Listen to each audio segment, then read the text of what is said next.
My name is Gregory Pekarsky, and I head the Vesta team. We're the #1 independent team in the state of Illinois that sells real estate. And this is my Q3 report for the Chicagoland Suburbs. All beautiful 290 unique Chicagoland suburbs have their own individual numbers and stats for market time and average sales prices. And I'm just trying to make an understandable chart and explanation of how all of these are interacting with each other.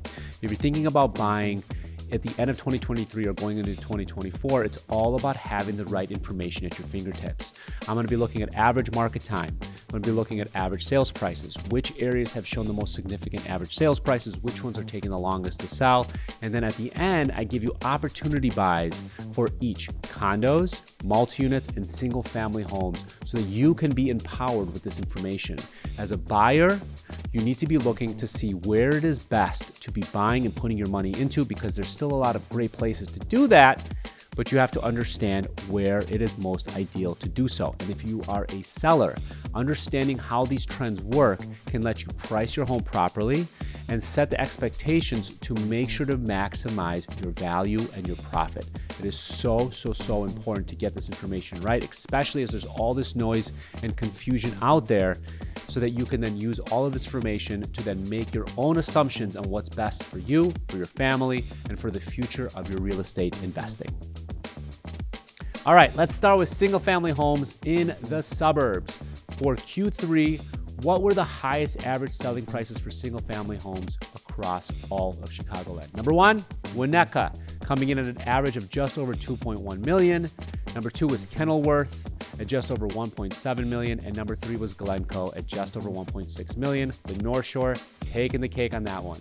Now, let's talk about market time. Which 3 areas showed the most market time for single family homes to sell in Chicagoland suburbs? Number 1 was Rosemont at 303 days on average to sell a single family home. Number 2 was Millington at 227 days on average. And number 3 was Maple Park at 197 days on average to sell single family homes. Number 3, let's talk about lease market time. Which areas were getting absorbed the quickest for single family homes? Number 1 was McCook at 1 day on average in Q3 to sell a single family home. Number 2 was Big Rock at 4 days. And number 3 for a tie was Lee at 4 days on average to sell a single family home. Now, everybody's favorite, my predictions on where it's going to be best to put your money into for a single family home in the suburbs coming into the end of Q4 and early 2024. We're going to be looking at average market time, which ones were absorbed the quickest going in from Q2 to Q3, and then also average selling prices, which ones show the most significant jump from Q2 to Q3, again, showing where the trends are going. Number 1, we're going to start and go over market time. Which ones were absorbed the quickest? Number 1 was Lee at 97% less time to sell in Q3 to Q2.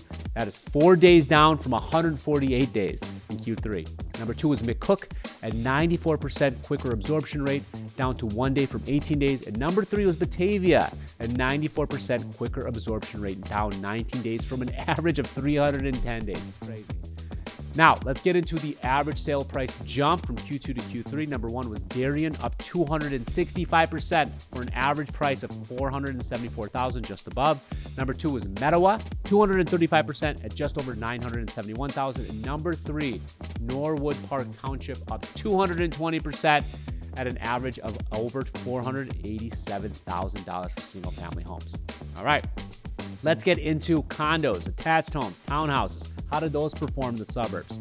Let's start off with the highest average sales prices in Q3. Number 1 was Hinsdale at just over $697,000. Number 2 was Highland Park at just over $604,000. And number 3 was Highwood at $599,000. Next, market time. Which ones took the longest to sell out of all the Chicagoland suburbs? Number 1, we have Lamont at 208 days on average. Number 2 was Dalton at 149 days on average. And number 3 was Burnham at 135 days on average to sell a condo.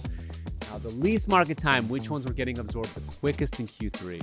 Number 1 was North Chicago, an average of 3 days to absorb a condo. Number 2, Berkeley, 3 days. And number 3 is Sandwich at 4 days on average. My opportunity buys for condos going into Q4 and early Q1 of 2024. Crazy, we're already talking about it. We're going to be looking at average selling prices, which ones jumped the highest from Q2 to Q3, and then which ones were absorbed the quickest from Q2 to Q3, meaning which ones are showing trend-wise that are getting the most in demand, so you can be putting your money there if you're thinking about buying a condo in the suburb. Let's begin with market time. Which ones are getting absorbed the quickest? Number one is Dwight at a 97% quicker absorption rate in Q3 from Q2 at 5 days, down from 157 days. Number two is Crete, 94% quicker absorption rate, down to 8 days from 129 days. And number three, Sandwich, 89% quicker absorption rate, down 4 days from 37 days. I mentioned Sandwich now twice. Might be and should be on your rankings for where to be looking to buy a condo. Number three, the highest average selling prices jump from Q2 to Q3. Glencoe up 129% at an average of just over $462,000 for a condo. Number two is Highwood at 90% higher from Q2 to Q3 at $599,000. Number three is Sandwich again at 62% up at an average of just over $252,000. That is where you need to be looking if you're thinking about buying a good opportunity zone for condos in Q4. Now, let's get into the Q4 report for multi-units. I want to just mention again, there is an incredible new loan program where if you're a primary owner, you can put down 5% for much higher average loaning limits. You need to know what you have options-wise. It's an incredible time to buy a multi-unit. Even with the crazy high interest rates or whatnot, this incredible new loan product you need to be looking at because you can lock in such a nice piece of real estate for a low down payment.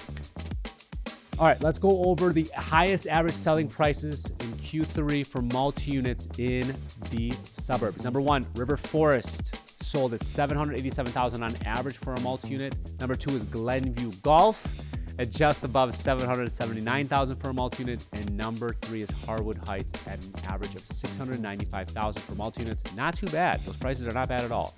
Now, market time. Which areas took the longest time to sell in Q3? Number one is Samonuk at 442 days on average. Number two is Forest View at 337 days on average. And number three is Dundee at 253 days on average. Now let's flip the bill. Which ones took the quickest to get absorbed and show the strongest demand in Q3? Number one is Spring Grove at an average of 1 day to sell. Number two is Coal City Carbon at 2 days to sell. And number three is Rockdale at an average of 2 days to sell in Q3. Incredible. Now, let's talk about my opportunity predictions. Everybody loves it. What areas are the best ones to buy a multi-unit? In my opinion, going into Q4, potentially Q1, we're going to be looking at average sales prices, which ones jumped the most from Q2 to Q3, showing that trend of increased value, and then also which ones got absorbed the quickest, meaning what areas had the least amount of market time comparatively in Q3 as to Q2, showing again absorption rate. Number one, we're going to be talking about absorption rates. Number one was Momis at 98% quicker absorption rate, down 2 days from 117 days. Number two is Stone Park at a 96% quicker absorption rate, down 9 days from 248 days. And number three is Justice, 96% quicker absorption rate, down 6 days from 162 days. Now, let's talk about the most significant jump in average selling prices in Q3 from Q2.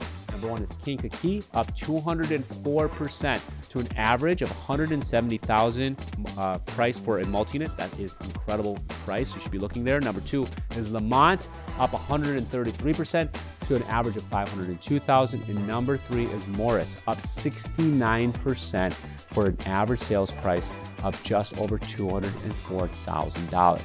Those are my predictions. If you're thinking about buying a multi-unit, even in this high interest rate market where it might not make sense to buy condos or single family homes, but you still have money to put away, you need to be looking at your options, and multi-units are a fantastic place because you still have heightened increased rentals, and the average is still going up for the real estate, the land, all that stuff still is going up in value. So it is still a very good time to be looking, but you have to buy right. I always say you buy and make your money when you buy, so you have to buy right, and that means you have to pay for the right price. Make sure to be working with the right broker that knows the area, knows how the trends are looking, so they can guide you to make sure to put your money where it needs to go. That's all I got.